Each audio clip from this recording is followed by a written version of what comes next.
Amigos, que Dios les bendiga. Bienvenidos a una nueva edición del Evangelio Diario. Estamos a sábado 18 de febrero, en esta sexta semana del tiempo ordinario. Y para hoy celebramos y recordamos en la liturgia de la Iglesia a la bienaventurada Virgen María en sábado. Y también en la liturgia recordamos al beato Juan de Fiesole. Nació en Florencia, Italia, alrededor del año 1390.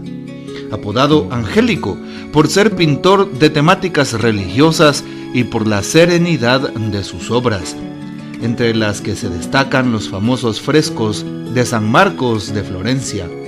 Fue presbítero de la Orden de Predicadores. Siguiendo de cerca a Cristo, contemplaba interiormente lo que expresaba en sus pinturas para atraer a los hombres a los bienes eternos. Fue llamado a la presencia del Señor el 18 de febrero de 1455. Pidamos pues la poderosa intercesión del beato Juan de Fiesole.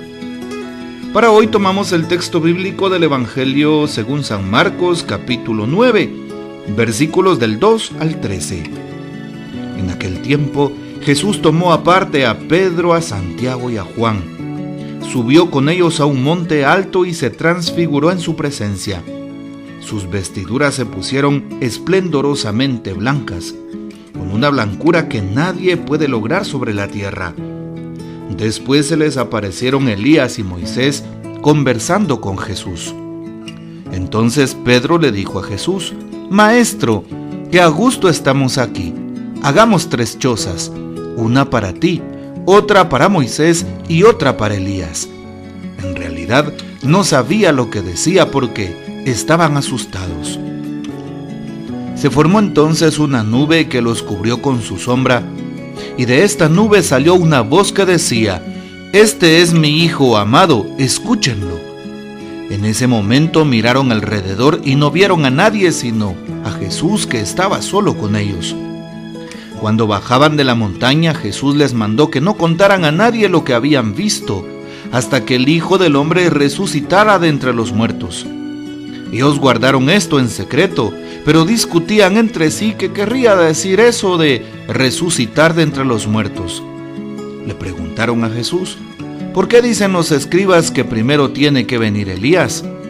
Él les contestó: si fuera cierto que Elías tiene que venir primero y tiene que poner todo en orden, entonces, ¿cómo es que está escrito que el Hijo del Hombre tiene que padecer mucho y ser despreciado?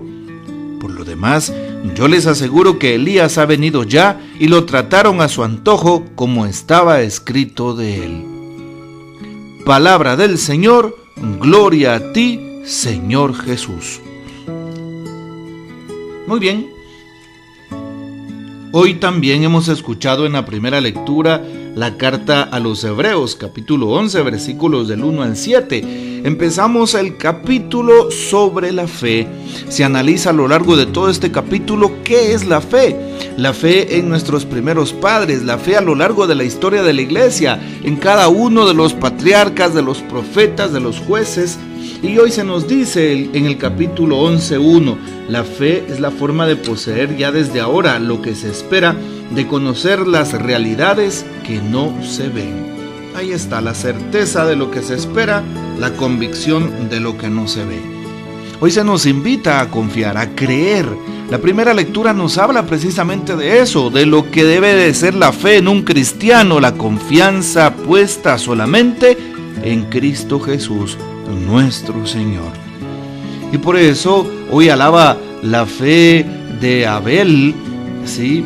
Hoy alaba la fe de Enoc, la fe de Noé, la fe de Abraham y de tantos otros personajes del Antiguo Testamento que confiaron en la palabra de Dios, que confiaron en su presencia, que confiaron en su voluntad y en su providencia. Hoy también nos damos cuenta cómo se nos muestra en el Evangelio capítulo 9 de San Marcos la escena de la transfiguración. Jesús toma a Pedro, Santiago y a Juan y sube al monte Tabor, un monte alto que queda allá por la Galilea. y un monte desde el cual se ve todo el paisaje, un panorama hermosísimo desde ese lugar. Es uno de los montes más altos de Tierra Santa. De hecho, sabemos que no hay regiones tan montañosas, hablando de montañas grandes como las conocemos en estos países latinoamericanos, ¿no? Es una pues región desértica, por así decirlo, y sus montañas son pequeños valles, pero no son tan grandes. Pero el Monte Tabor es un monte verdaderamente alto, y pues desde ahí se logra pues ver realmente, se logra mirar todo ese panorama. Hoy Jesús sube a ese lugar. ¿Qué significa subir a un monte? Significa estar en oración. Jesús sube a la oración, sube a estar con su Padre Dios y se transfigura, es decir, cambia su manera de verse, cambia su presencia, se tornan blancas sus vestiduras, dice hoy el texto bíblico, y pues se aparece Elías y Moisés. Bien sabemos que Elías y Moisés representan uno, pues la Torá, la ley, que es Moisés, y otro, Elías, que representa a los profetas. Estaban conversando con Jesús, es decir, Jesús está hablando de la palabra del Antiguo Testamento, y Pedro entonces toma la iniciativa. Qué gusto estamos acá, hagamos 3 chozas. No sabía lo que decía. ¿Sí? ¿Por qué? Porque estaba asustado, porque tenía sentimientos encontrados, porque no sabía lo que estaba viendo, había como confusión en su corazón, pero Jesús disipa esa confusión.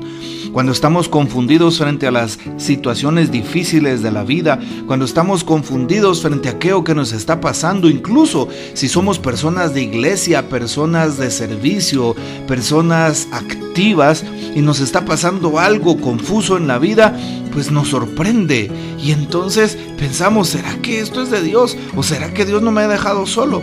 Y nos damos cuenta que la gracia está ahí presente, que el Señor nunca se ha ido, que está con nosotros. Por eso dice hoy el texto: este es mi Hijo amado, escúchenlo.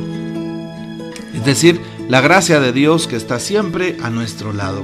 De hecho, el mensaje para la Cuaresma de este año 2023 del Papa Francisco para el mundo entero habla precisamente de este mensaje, de cómo el Señor se transfigura y de cómo nos invita a transfigurarnos. No nos deja solos, nos invita a la sinodalidad, nos invita a buscar a los demás en el momento de dificultad. Y Dios siempre nos va a estar iluminando. Es lo que hace precisamente el Papa en esa parte de la reflexión. Así es. Hoy estamos invitados también nosotros a observar al Señor.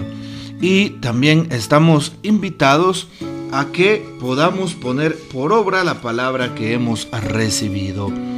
Hoy, si nos damos cuenta, vale la pena saber que el Señor está en la montaña, pero después baja.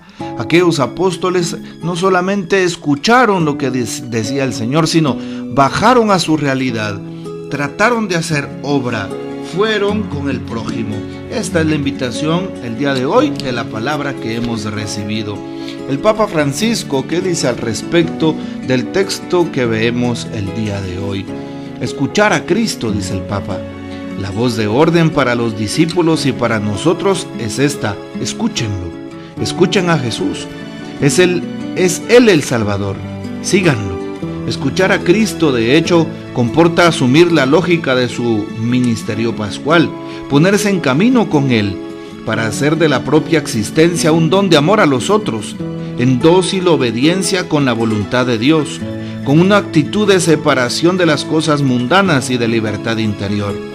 Es necesario, en otras palabras, estar prontos a perder la propia vida, donándola para que todos los hombres sean salvados y para que nos reencontremos en la felicidad eterna.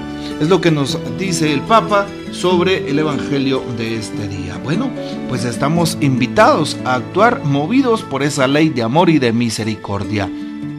Si nos hemos encontrado con Cristo, si hemos tenido en la vida nuestra propia transfiguración a través de un encuentro vivo y personal con Él que ha tratado nuestro corazón con amor y ha cambiado nuestro rumbo, definitivamente no nos queda más que anunciarlo, no nos queda más que proclamarlo, que dar testimonio de que Él está vivo y de que Él cambia mi vida. Dios cambia corazones si con un sincero corazón podemos abrirnos a su gracia y a su amor. El Señor nos bendiga, que María Santísima nos guarde y que gocemos de la fiel custodia de San José. Y la bendición de Dios Todopoderoso, Padre, Hijo y Espíritu Santo, descienda sobre ustedes y permanezca para siempre. Amén. Comparte este audio y hasta mañana.